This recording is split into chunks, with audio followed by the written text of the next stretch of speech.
Hey students, today we will discuss about our new chapter, that is Business Services Part 2, chapter number 3.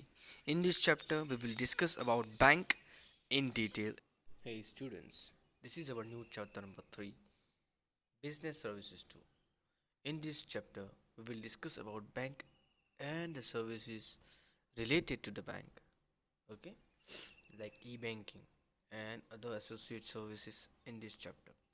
First of all, introduction.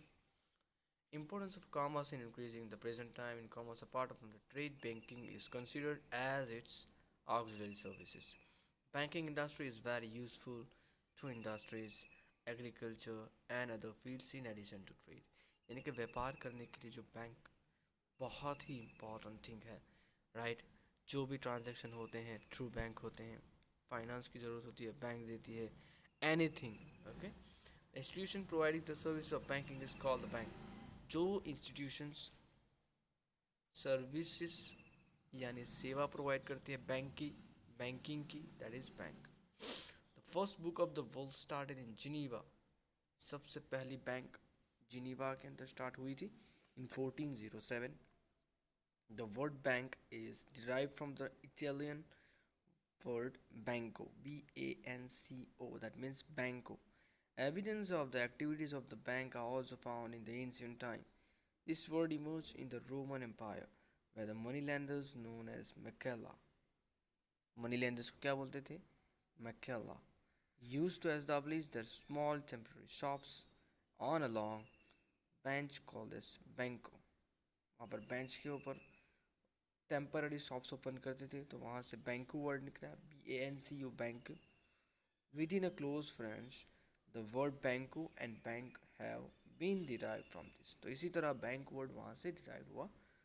Meaning देख लेते हैं। First, according to the Reserve Bank of India, अब definition है bank की। Bank is an institute which collects the deposits in order to lend them with condition to return it at end of the fixed term or whatever it is demanded। यानी कि bank, reserve Bank of India ने ऐसा कहा है कि bank ऐसी institute है, संस्था है कि जिसके अंदर कलेक्ट्स द डिपॉजिट्स, पैसे जमा करते हैं in order to lend them, उसको लैंड देम यानी देने के लिए, कहने का मतलब धिरान करने के लिए, विथ कंडीशन टू रिटर्न, और ऐसी कंडीशन कि जब कस्टमर मांगे तब, या फिर किसी फिक्स पीरियड के अंदर उसको रिटर्न भी करना है। तो ऐसी जो सर्विस देते हैं that is bank. Fix term होता है या फिर कभी भी मांग सकते हैं। जिसका हमारा सेविंग अकाउंट है, हम कभी भी पैसे विड्रॉ करने जाते हैं, हो जाते हैं, राइट। रिकरिंग अकाउंट है, अगर 5 साल का है, 5 साल का मैच्योरिटी आ गया, फिर आपको पैसे मिल जाएंगे। Second, the institute providing services of banking is called bank. वो डेफिनेशन हमने ऊपर भी देख ली कि ऐसी इंस्टीट्यूट, ऐसी संस्था जो बैंकिंग सर्विसेज देती है, that means bank, it's called bank. अब फंक्शंस क्या है? बहुत सारे फंक्शंस है। Mainly functions are deposit, withdraw, money lending, okay, loan, right, ATM, ये सारे सर्विसेज हैं उनके। अब डिटेल में देखते हैं। First, to accept the deposit apart from this services bank performs the other activities too. Deposit के साथ साथ और भी कई एक्टिविटीज़ करती है। टू इन्वेस्ट और लैंड मनी, मैंने आपको कहा, अपने जो पैसे डिपॉजिट्स किए हैं कस्टमर के पैसों से वो इन्वेस्ट करेंगे और उसी से कमाएंगे। और लैंड मनी यानी उधार पे पैसे देना, borrow money, loan. But in the present time a bank does the functions too. Apart from this banking services have been developed very well and variety is found in its services too. There is an immense growth in the services offered by the bank. The focus is on customers। यानी बहुत सारी ऐसी services है, बहुत सारी ऐसी चीज़ें हैं जो बैंक के अंदर के डेवलप हो गई है। बैंक बहुत सारे फंक्शंस नए करती हैं।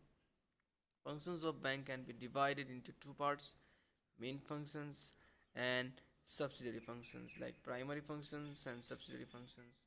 Okay, now the second thing is they are given in the next page. Now we will discuss about the functions. Main functions like to accept, collect deposits, to lend money, to invest money, to do interbanking transaction, यानी bank के अंदर का transactions, and subsidiary functions like to look after the financial transaction of the customers, customer के financial transaction को look after करना, देख रेख रखना। Second, to do transactions of foreign exchange करना, उसके transaction संभालना। Third, issue letter of credit issue करना। 4 इश्यू ट्रैवलर्स चेक को इश्यू करना। 2 प्रोवाइड ड्राफ्ट सर्विसेज प्रोवाइड करना। 6 to provide information related to credit of a person associated with the bank के सारे associate जो भी है उनको क्या करना, क्रेडिट पर्सन के एसोसिएट विद द बैंक उसकी इंफॉर्मेशन प्रोवाइड करना। क्रेडिट उसकी क्रेडिट कितनी है वो इन्फॉर्मेशन बैंक देगी हमें। 7 provide service as an underwriter, service underwriter करना। ओके, सर्विस प्रोवाइड करना मीनिंग अंडरराइटर जो लिखी वो सारी सर्विस प्रोवाइड करना। Provide other related services like ATM, demat, safe deposit vault, ये सारी चीज़ें, automatic teller machine, demat account and safe deposit vault, locker, ये सारी चीज़ें भी बैंक ही प्रोवाइड करती है। Okay, main functions like to accept and collect deposit. Our first main functions of a bank.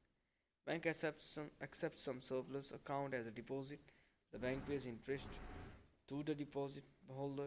The biggest responsibility of the bank is to maintain trust of the deposit holders or the customers who invest their money in the bank. Bank accepts the various types of deposit as per different rates of the interest. यानी कि interest rate ऊपर bank deposit क्या करेगा तो क्या accept करेगा, right, और उसके साथ साथ वो डिपॉजिट होल्डर को इंटरेस्ट देगा। इसी तरह वो मनी लैंड करेगा, लोगों को पैसे भी देगा और उस पर भी इंटरेस्ट लेगा, इन्वेस्ट करेगा और उसी इन्वेस्ट में से वो कमाएगा। तो ये सारी मेन चीज़ें हैं। नेक्स्ट वीडियो के अंदर हम ये फंक्शंस को डिटेल में देखने वाले हैं, right, to connect with this channel. Thank you, this is no पदार्थ।